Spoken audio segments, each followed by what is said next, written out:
बोलिए वृंदावन बिहारी लाल की जय। एक विशेष प्रार्थना है।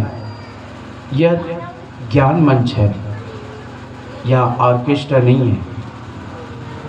आपकी श्रद्धा हो तो आप यहाँ दे सकते हैं, भगवान को चढ़ा सकते हैं, वह लोकहित के लिए जाएगा। किंतु अगर कोई ये आशा करते हैं कि हम कुछ दे रहे हैं, हमारा मंच से नाम बोला जाए, यह नहीं सब। धन्यवाद। बोलिए यज्ञ भगवान की। एक होता है पुण्य और एक होता है यश। जब आदमी शरीर छोड़ता है तो उसके साथ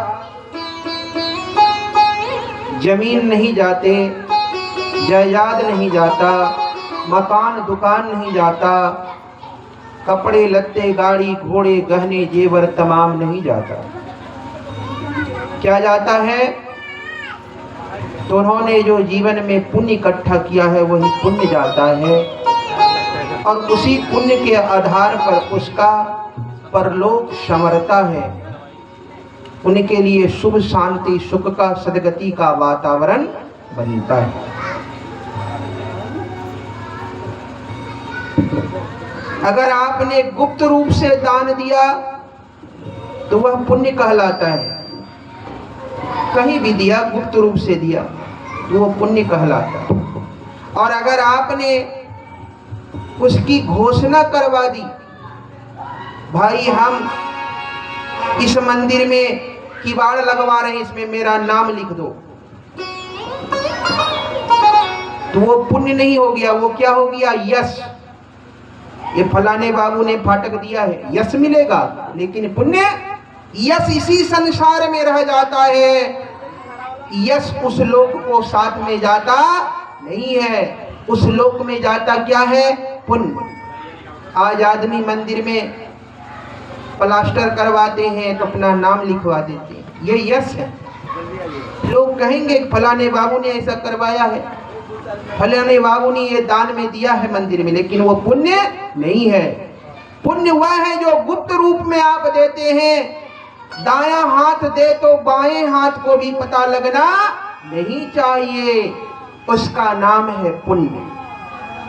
तो अब स्वतंत्र आप हैं, आपको यश कमाना है या पुण्य कमाना है। तो यहाँ नारद जी भक्ति की महिमा का बखान कर रहे हैं, भक्ति को सुना रहे हैं। हे भक्ति, तुम्हारे बुलाने पे तो भगवान आ जाते हैं, तुम निराश क्यों होती हो? भगवान कृष्ण तुम्हारा उद्धार करेंगे, घबराओ नहीं। नारद जी कहते हैं, पापी व्यक्ति भी भक्ति का सहारा लेकर कृष्ण धाम को प्राप्त हो सकता है। अजामिल गीत और गणिका जिस दया गंगा में नहाते हैं।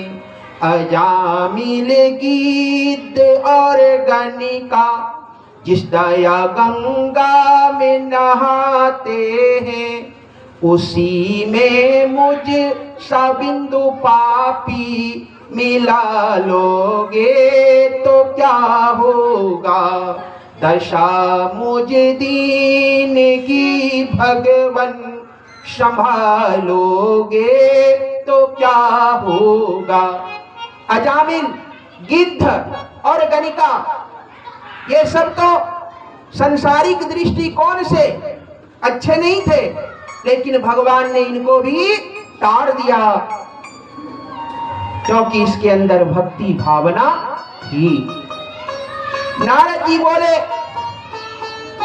जिसके हृदय में प्रेम रूपनी भक्ति निवास करती है, वह शुद्ध अंतःकरण वाला सपने में भी यमराज का दर्शन नहीं करता।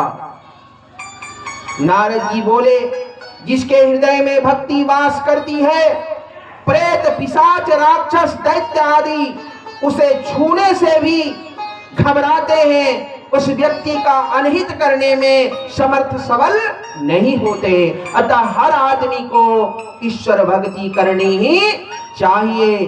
अगर आप चाहते हैं कि भूत पिशाच का संकट का वातावरण हमारे जीवन में ना होवे, तो आपको ईश्वर भक्ति परायण जीवन जीना ही चाहिए। नारद जी कहते हैं भगवान अन्य किसी साधन से बस में नहीं होते, लेकिन भक्ति से भगवान शीघ्र वश में हो जाते हैं। अतः हर आदमी को ईश्वर भक्ति को जीवन में स्थान देकर जीवन यापन करना चाहिए। नारद जी कहते हैं नृणाम जन्म सहस्रेण भक्तो प्रीतिर्हि जायते कलो भक्ति कलो भक्ति भक्तयः कृष्णः पुरः स्थितः। मनुष्यों के सहस्रों जन्मों के पुण्य प्रताप से भक्ति में अनुराग होता है और केवल भक्ति ही सार है और भक्ति से साक्षात श्री कृष्ण चंद्र सामने उपस्थित हो जाते हैं। जो लोग भक्ति से या भक्त से द्रोह करते हैं वो बड़ा ही दुख पाते हैं। अतः हमें भक्तों से और भक्ति से द्रोह करना नहीं चाहिए। एक ऋषि थे दुर्वासा जी, जिसको स्वयं भगवान शंकर जी का अवतार भी कहा गया है। भगवान के एक परम भक्त थे। राजा दुर्वासा जी उसके यहाँ पधारे। उस समय वह राजा प्रभु की भक्ति में लीन था। दुर्वासा जी का जो स्वागत सम्मान होना चाहिए वह यह जान ही नहीं पाए कि ऋषिवर हमारे यहाँ पधारे हैं। इतने भक्ति में लीन थे, प्रभु के ध्यान में लीन थे। दुर्वासा ऋषि को लगा कि इन्होंने मेरा अपमान किया है और उन्होंने उसे श्राप दे दिया। जब श्राप दे दिया तो भगवान को बड़ा बुरा लगा। क्रोधी दुर्वासा ने मेरे भक्त को श्राप दे दिया। भगवान ने अपना चक्र सुदर्शन चला दिए उस दुर्वासा को दंडित करने के लिए। दुर्वासा चक्र सुदर्शन से बचने के लिए भागता फिरता रहा। वो भगवान के चक्र सुदर्शन से बचने के लिए पूरे संसार में भागते फिरे। ब्रह्मा जी के पास गए भागते भागते और बोले, हे ब्रह्मदेव हमारी रक्षा कीजिए, हमारे पीछे चक्र सुदर्शन पड़ा हुआ है। उन्होंने कहा, जिस भक्त का हे दुर्वासा तुमने अपमान किया है, तुम उसी के शरण में जाओ तो भगवान तुम्हें माफ कर देगा। अंत में वह दुर्वासा लौटकर उसी राजा के यहाँ आया, उसी के शरण में आया और अपने दिए गए श्राप के लिए उन्होंने माफी मांगी। तब जाकर चक्र सुदर्शन से दुर्वासा ऋषि का रक्षा हो पाया। तो भक्तों का अपमान भगवान बर्दाश्त नहीं करते।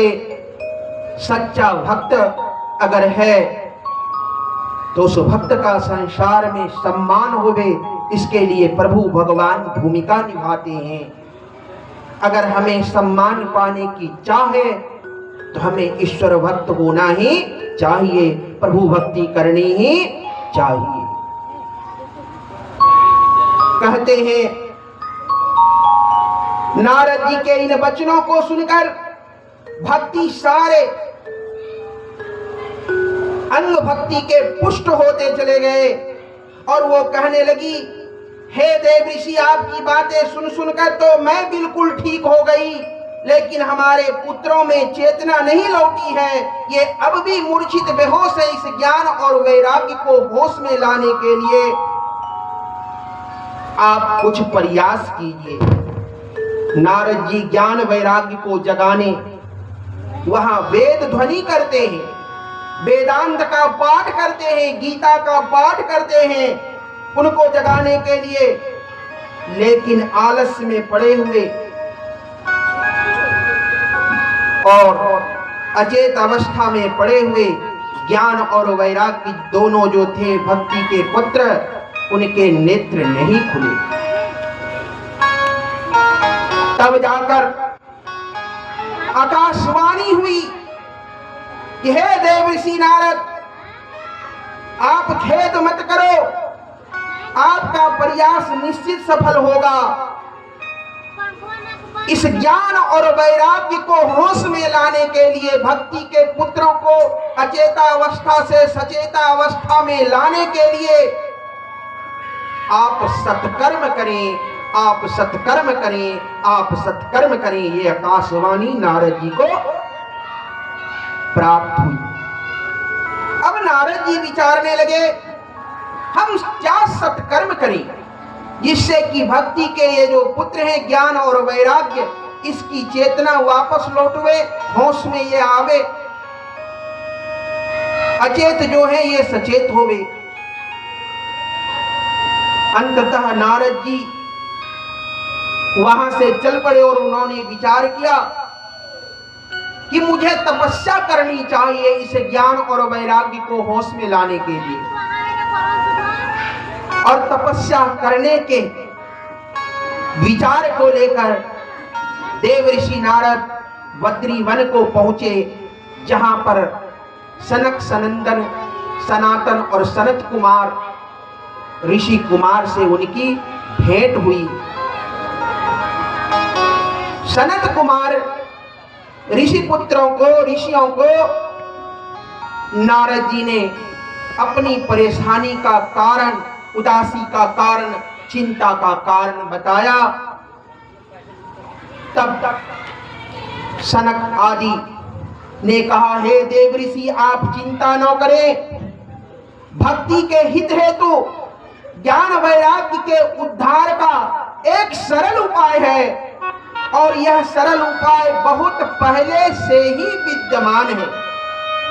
हे ऋषिवर, आप धन्य हैं जो भक्ति के पुत्र ज्ञान वैराग्य के लिए प्रयासरत हैं।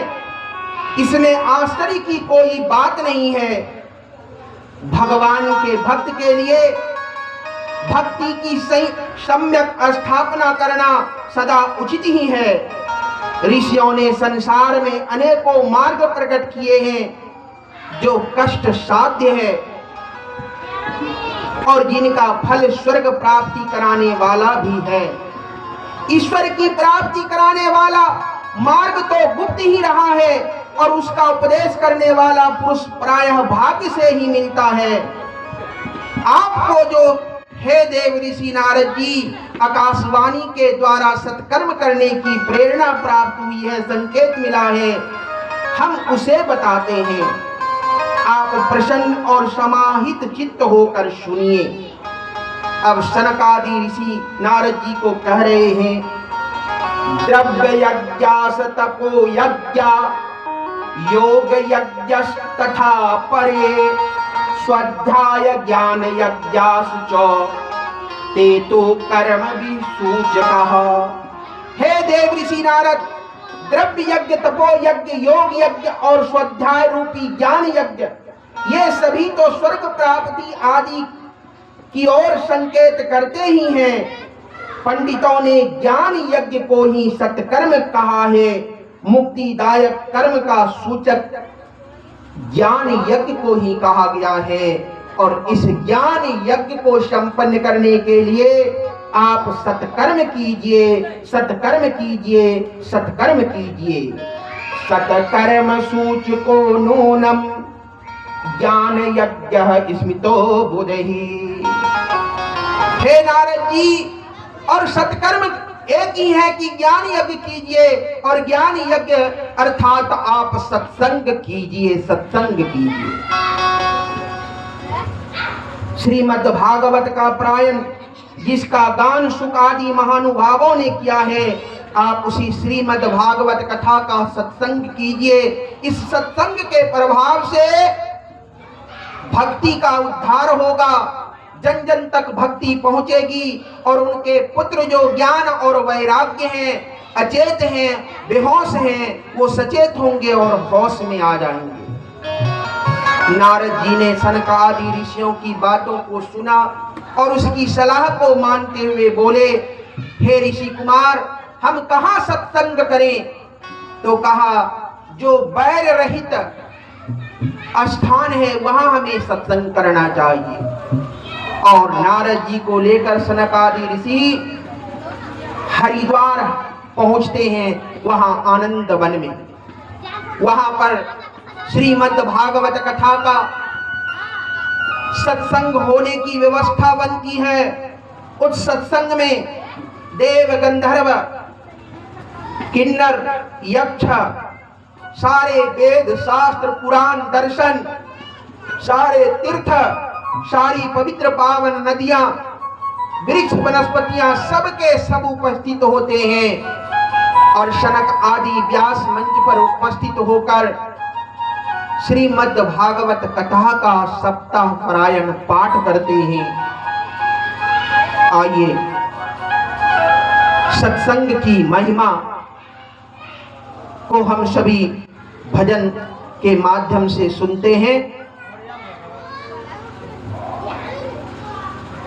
हमारे उद्गाता भाई साहब आपको सत्संग की महिमा सुनाते हैं, बताते हैं, जिसके प्रभाव से प्रेम लक्षणा भक्ति अपने दोनों पुत्र ज्ञान और वैराग्य को लेकर वहां उपस्थित होती हैं। और जिस ज्ञान यज्ञ सत्संग के प्रभाव से भक्ति का कल्याण होता है और ज्ञान वैराग्य की स्थापना होती है।